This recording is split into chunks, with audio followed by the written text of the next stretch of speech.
Ladies and gentlethems, elders and wee ones, and especially those betwixt and between and more than the sum of their parts, may I humbly present myself, the author, reading to you a chapter from the Circus at the End of the Sea.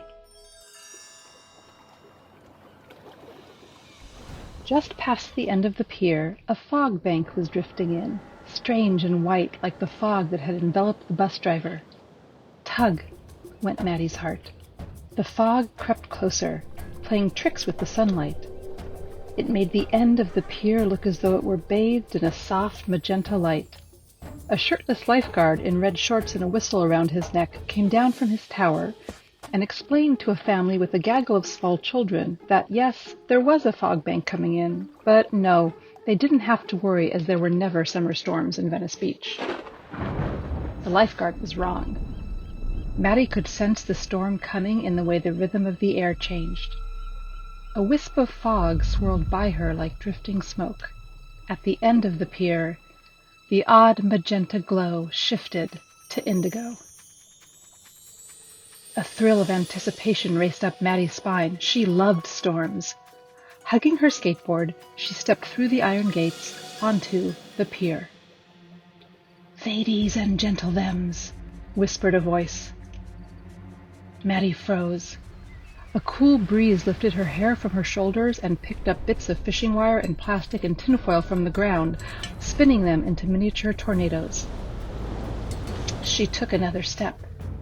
Elders and wee ones.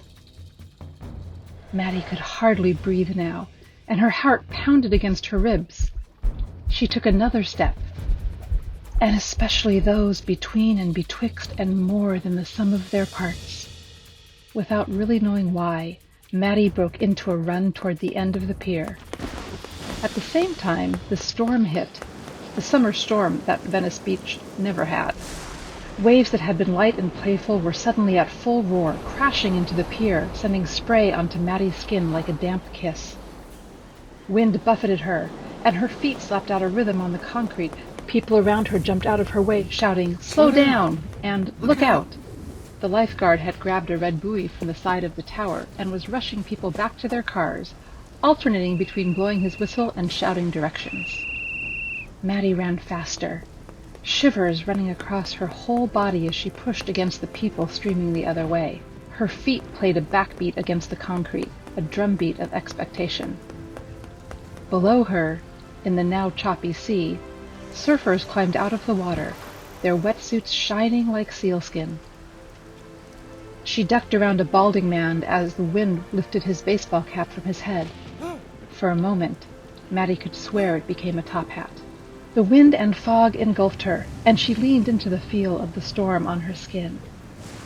The last of the people fishing at the end of the pier hurried past, their poles whipping in the wind as a wave crashed over the railing. Maddie sidestepped the water and kept running. At the end of the pier, the light turned a deep, perfect purple. Behind her, something yowled. Still running, Maddie looked back. A low shape was swirling out of the fog, taking form as the huge tawny cat she had seen earlier from the bus window. It was hurtling toward her at full speed. She had just enough time to think that a cat in a storm was perhaps the strangest thing yet. Didn't cats hate water? But then the cat began to grow. Its body filled out, becoming more and more muscled, and the fur around its face darkened into a thick, majestic mane. Its face broadened and took on a sleek fierceness.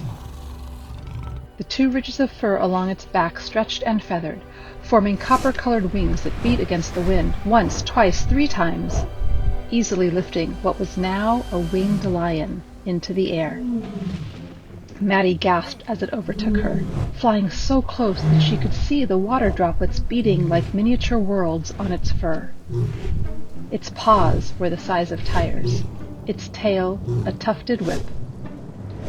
"Wait!" cried Maddie, flinging out one arm to... Do what? Grab a gigantic flying lion in midair? The lion soared past, smelling of musk and wetness. It did not wait. Maddie's skin felt electric, as though it might light up of its own accord, and she was almost ill with excitement. Moisture from the fog gathered on her eyelashes and sent rainbow prisms dancing in her vision. A trash can tipped onto its side, shreds of paper and plastic flying from its mouth as it rolled. Off in the sea, past the end of the pier, a swell that looked like a wall of water began to form. The light at the end of the pier turned a rich gold. "Wait!" screamed Maddie again. But the storm ripped the word from her mouth as the winged lion flew straight over the pier railing and into the wall of water barreling down toward them, disappearing behind it. Maddie raced to the end of the pier, heaving for breath as she let the railing catch her. Wind and fog and salt water clawed at her eyes, but even so she could see the immense wall of water building above her, the immense wall of water that was about to crash down, right on top of her. She dropped her skateboard and tucked into herself as everything flashed into slow-motion dreaminess. The rolling of the wave as it crested, the small fish silhouetted inside of it, the blue of the water changing to a translucent green. And then it crashed. She cried out as the wave broke on top of her, as the force of it tore her from the railing and tumbled her into the center of the round circle at the end of the pier and drenched her in glitter? Wincing, Maddie slowly uncurled herself and rose to stand, shedding blue and silver sparkles. The fog had settled into a dome around the end of the pier, cutting off the rest of the world. She could still hear the wind, still feel the pier shake as wave after wave slammed into it, but the storm itself was outside, distant and muted like a watercolor version of itself.